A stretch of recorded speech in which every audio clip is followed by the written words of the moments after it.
जी हाँ दोस्तों, ये दिल को दहला देने वाली और इंसानियत के नाम पर काला धब्बा लगाने वाली घटना हाल ही में 16 अगस्त को बेंगलुरु के चिक्का बनवारा इलाके की है, जहां पर एक पत्नी ने ही अपने पति को और अपने बच्चे को एक फटीचर से बॉयफ्रेंड के चक्कर में मार डाला है। पति अच्छा खासा करोड़पति कमाने वाला इंसान था, अच्छा घर कारोबार था, अच्छी प्रॉपर्टी थी, बच्चा भी बहुत प्यारा बहुत अच्छा था, लेकिन एक बेकार से आशिक के चक्कर में उसके साथ मिलकर उसने अपने पति और अपने बच्चे की हत्या कर दी। जानते हैं क्या है पूरा मामला। आप हैं क्राइम न्यूज़ में एडवोकेट के साथ और मैं लाती हूँ आपके लिए ऐसी ही जागरूकता वाली न्यूज़ जो आपको सुरक्षित रखती है। अब जो आरोपी पत्नी है हरिणी और जो मृतक पति है अभिनंदन, दोनों की शादी 2021 में ठीक ठाक तरीके से अच्छे से हुई थी। दोनों बेंगलोर में रहते थे। अभिनंदन ने अपना कारोबार बहुत अच्छा बना लिया था, एक अच्छा घर बना लिया था, उनका एक बच्चा भी था। 2023 तक वो दोनों ठीक ठाक रहते थे। 2023 के बाद उन दोनों में अनबन रहने लगी। पहले छोटी छोटी लड़ाइयाँ हुई, फिर ज़्यादा होने लगी। इसी बात के चलते दोनों ने अपने ही घर के एक फ्लोर पर अलग अलग कमरे बना लिए। मतलब वो साथ तो रहते थे लेकिन अलग अलग कमरों में रहते थे। पापा और बेटा एक कमरे में रहते थे और मम्मी, जो कि पापा से बात नहीं करती थी और पापा के आसपास नहीं जाती थी, बिल्कुल रिश्ता ख़त्म किया हुआ था, वो अलग कमरे में रहती थी। दोनों एक घर में इसी तरह रहते थे जैसे कोई पीजी या हॉस्टल में दो लोग रहते हैं। दोनों एक दूसरे को देखते तो थे लेकिन हमेशा इग्नोर करते थे और एक दूसरे से बात नहीं करते थे। अभिनंदन ने अपनी पत्नी से रिक्वेस्ट करके उसको अपने ही घर में रखा हुआ था और क्योंकि वो चाहता था कि समाज में जो हमारी शादी की जो सम्मान बना हुआ है वो बना रहे और हमारे बच्चे को जो माता पिता दोनों मिल रहे हैं वो किसी भी तरह मिलते रहें। 2023 में जब हरिणी और अभिनंदन की शादी के बाद उनका झगड़े स्टार्ट हुए तो झगड़े इस हद तक चले गए थे कि हरिणी अपने पति से तलाक लेना चाहती थी। उसने अपने पति को बहुत फोर्स किया था तलाक लेने के लिए, लेकिन पति तलाक देना नहीं चाहता था।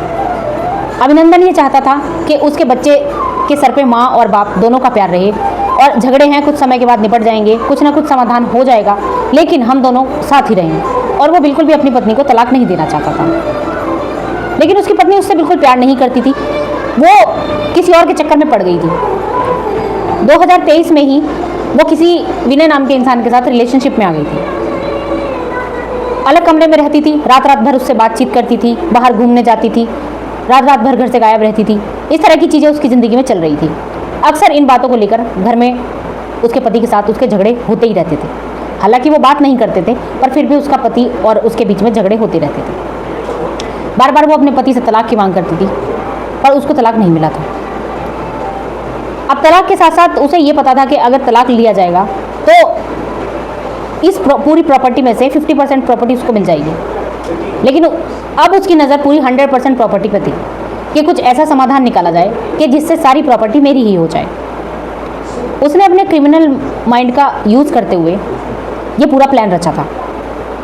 उसका एक बॉयफ्रेंड जो कि बिल्कुल फटीचर है, मतलब आप अक्सर ये उन्हीं बॉयफ्रेंड्स में से है जैसे आजकल के केसेस में बॉयफ्रेंड सामने आ रहे हैं। अच्छा खासा सुंदर स्मार्ट बढ़िया अच्छे घर का पति होता है और बॉयफ्रेंड होता है ऐसे टूटा फटा सा। उसी के चक्कर में लड़कियां औरतें अपने पतियों का कत्ल कर दे रही हैं। अब पता नहीं ये प्यार है, हवस है या ये मानसिक क्रूरता है या उन महिलाओं के अंदर ऐसे हैवान बसे हुए हैं कि वो एक समय पे बाहर निकलते हैं। इसका कारण अभी तक कोई जान नहीं पा रहा है। खैर, अब हरिणी ने अपने पति को मारने का प्लान कब रचा? ये बात है मर्डर से 3-4 दिन पहले, जब उसका और उसके पति का इस बात पर झगड़ा हुआ कि उन दोनों को अक्सर समाज में अपनी शादी ये दिखाने के लिए कि हमारी शादी चल रही है, हमारे घर में सब कुछ ठीक ठाक है, तो उसका पति उसको सामाजिक आयोजनों में बहुत बार अपने साथ लेकर जाता था। बच्चा पति पत्नी तीनों जाते थे, जिससे पत्नी बहुत ज़्यादा परेशान आ चुकी थी और वो बिल्कुल भी अपने पति के साथ कहीं भी जाना नहीं चाहती थी। तो वो लोग कहीं से आने के बाद उनमें झगड़ा हुआ। झगड़ा होने के बाद झगड़ा इस हद तक पहुँच गया कि पति अभिनंदन ने अपनी पत्नी पर हाथ उठा दिया। अब पत्नी उसके बाद चुपचाप अपने कमरे में चली गई, दरवाज़ा बंद कर लिया। लेकिन उस दरवाजे के पीछे एक ऐसी प्लानिंग शुरू हो गई कि उसने अपने दिमाग के सारे दरवाजे खोल लिए और उसने ये ठान लिया कि अब मैं अपने पति की हत्या ही करूँगी।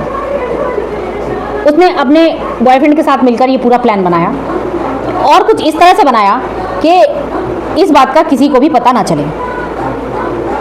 उसने क्या किया कि 16 अगस्त की रात को उसने अपने घर में शाम के समय सब लोग खाना खाने के बाद सो गए। उसने देखा कि खाना खा लिया गया है, पति और बच्चा अपने कमरे में जाके सो गए हैं।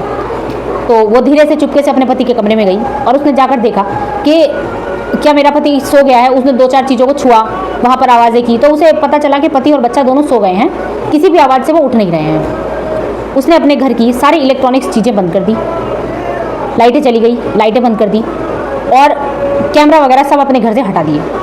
उसके घर में कैमरा लगा हुआ था जहाँ पर हर किसी आने जाने वाले की रिकॉर्डिंग रहती थी, लेकिन उस टाइम उसने वो सब चीज़ें बंद कर दी। फिर उसने अपने बॉयफ्रेंड को कॉल किया लगभग रात के 9:30 बजे कि अब तुम आ सकते हो। वो मर्डर करने से पहले ही दो जोड़ी ग्लव्स ले आई थी कि उसने प्लान बनाया था कि जिस तरह से भी मैं अपने पति को मारेंगे हम लोग, तो उस तरीके से ग्लव्स की ज़रूरत पड़ेगी। 2 जोड़ी वो ग्लव्स लेकर, एक अपने बॉयफ्रेंड के लिए, एक अपने लिए वो ले आई थी। उन ग्लव्स को पहन के वो मर्डर करना चाहती थी।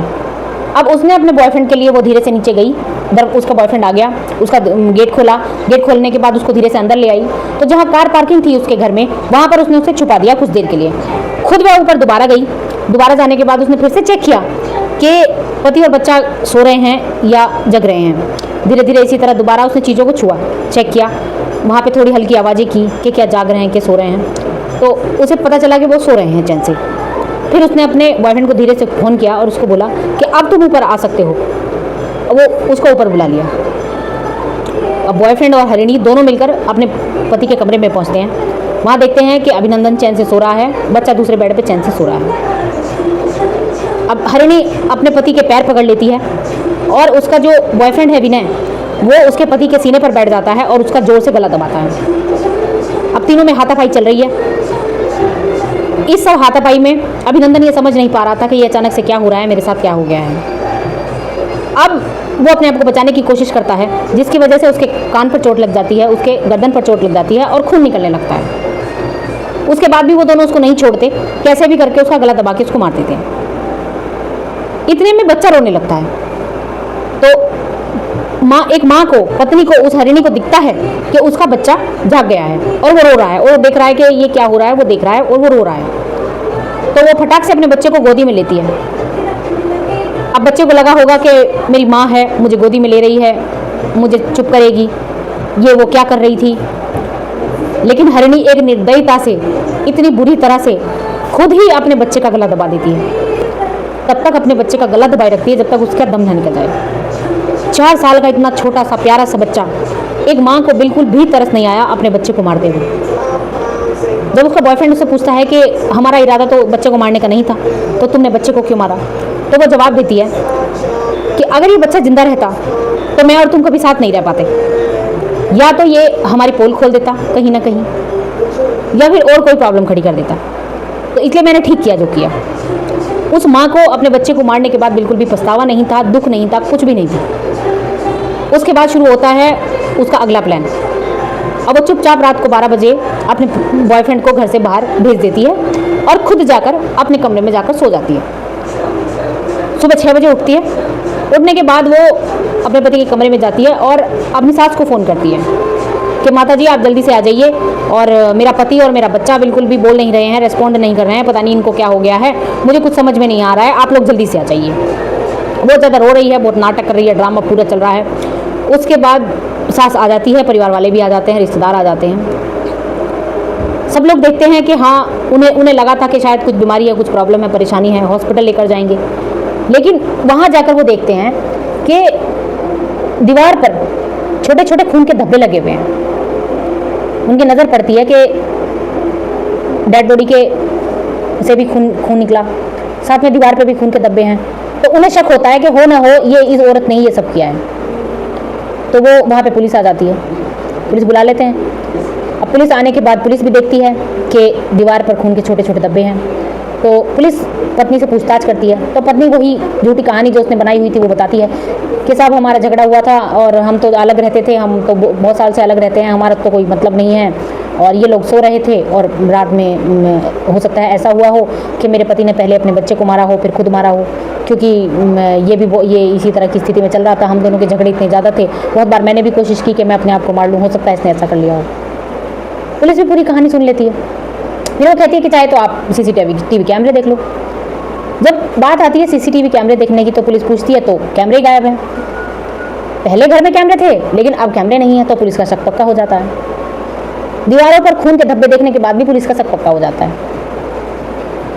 उसके बाद पुलिस पूछताछ करने के लिए हरिणी को थाने बुलाती है।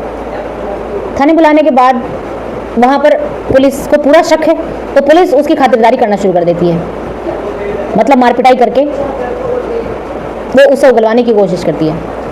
बहुत ज़्यादा देर नहीं लगती हरिणी को अपना जुर्म कबूल करने में और ये बताने में कि उसने ये सब प्लान कैसे कैसे किया। जबकि जब वो पुलिस आई, जब घर वाले आए, जब आसपास के लोगों को पता चला, तो उस समय हरिणी बहुत ज़्यादा रो रही थी, मेरा बच्चा, मेरा बच्चा, मेरा पति, मेरा पति, मेरा पति। और ये सारी स्क्रिप्ट उसने 15 दिन पहले ही लिख ली थी कि मैं अपने पति को इस तरह से हत्या करूंगी, उसके बाद ये ड्रामा करूंगी, तो क्या क्या बोलना है, कैसे कैसे रोना है, क्या क्या कहना है, वो सब चीज़ उसके पास लिखी थी। अब उससे पूछा जाता है कि ठीक है, अब तुमने अपने बॉयफ्रेंड के साथ मिलकर ये किया है, अब तुम्हारा बॉयफ्रेंड तो भाग गया है, भगोड़ा हो गया है, वो कहाँ है? तो वो बताती है कि वो तो कहीं बिजी होगा, शादी में होगा, मेरा नॉर्मल फ्रेंड है, ऐसा कुछ भी नहीं है। लेकिन जब उसकी पिटाई होती है फिर वो पूरी कहानी सही से बताती है। तो देखिए दोस्तों, ये समाज में इतनी गलत तरह की हरकतें हो रही हैं, अपराध इस तरीके से हो रहे हैं कि पहले तो शादियां हो जाती हैं और शादी होने के बाद फिर औरतें अपने आप को छुड़ाने के लिए, प्रॉपर्टी के लिए, अपने आशिकों के चक्कर में, अपने पुराने बॉयफ्रेंड्स के चक्कर में, नए लोगों के साथ रिलेशन में आने से इस तरह के कांड कर रही हैं। अब कानून उसको जो भी सज़ा देगा, लेकिन मेरे और आपके दिल से यही निकलता है कि एक ऐसी माँ को कि जिसने अपने 4 साल के बच्चे को इतनी बेरहमी से मार डाला हो, अपने उस पति की हत्या कर दी हो जो शादी को बचाना चाहता था, चलाना चाहता था, बच्चे का अच्छा भविष्य चाहता था, एक निर्दोष लोगों की उसने हत्या की है, तो उसको बुरी से बुरी सज़ा मिलनी चाहिए। मैं हूँ एक एडवोकेट और मैं लाती हूँ आप लोगों के बीच में ऐसी ही खबरें जो आपको अवेयर करती हैं और आपको जागरूक बनाती हैं, ताकि आप अपने आसपास हो रही चीज़ों से जागरूक रहें और किसी पर भी आज के समय में भरोसा ना करें। हमेशा जहाँ भी रहें, जैसे भी रहें, सुरक्षित रहें। ठीक है दोस्तों, मेरे चैनल को सब्सक्राइब कीजिए, मेरी वीडियो को लाइक कीजिए, क्योंकि मैं लाऊंगी आपके लिए ऐसी ही नई नई खबरें जिनसे आप जागरूक बनेंगे और अपनी सुरक्षा करने में और भी बेहतर हो पाएंगे। ठीक है, मिलते हैं किसी नए एपिसोड में, तब तक के लिए बाय बाय, टेक केयर।